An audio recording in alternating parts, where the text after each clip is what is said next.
เมื่อนี้เมื่อเลี้ยวมาถึงเมืองคาขามโขงมายาวกันน้ำหกกันตรงนี้แต่อันนี้ลุงยอดที่กันที่ไหน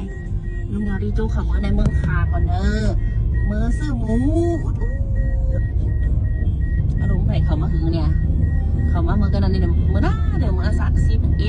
12เมื่อเลี้ยวเดี๋ยวผมมูจักตั้งแหน่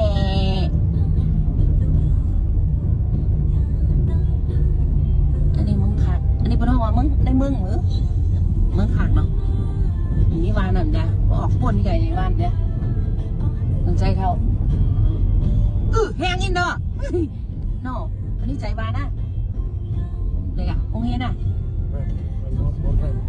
องเรียนก่อนใจวานนะก่อนมันคล้ายๆว่ากลางเว้งกลางวานเท่านั้นนะ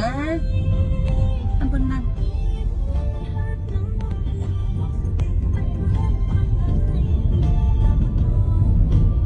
อันนี้ก็ที่ว่าได้เขาว่า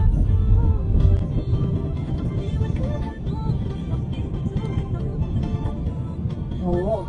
ไม่ได้มานานโอ้ยเขาไปลงเมื่อเร็วเมืองคาก็เป็นเมืองใหญ่เมืองหลวงเมืองใหญ่เงินหลงในช่วงหาเงินค่าอะไรเงินลิ้นขอเนี่ยมาหาเนี่ย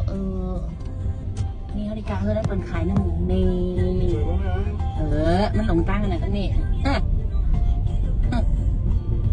เป็นหือหลงตั้งอะไรใจยอด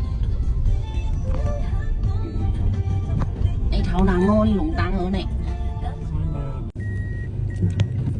ลุงยอดเขาหลงตั้งว่ะสัวทำหน้าทำปากเก่งสุดท้ายก็จำทางก็ไม่ได้หลงทางตามเคยจองหองพูดลูกๆเท่านั้น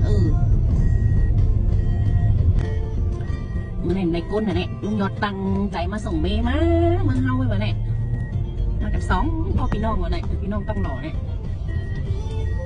พี่น้องต้องหล่อป้ามันเหมือนกันตรงไหนในสื่อจำพิษเนี่ยนะนี่เป็นซอยเป็นประกังจ้ะว่าอะไรฮะอันนี้เราจำพิษยังไงอ่ะนี่จำต้นไม้อย่างนี้ปืนเหรออย่างเงี้ย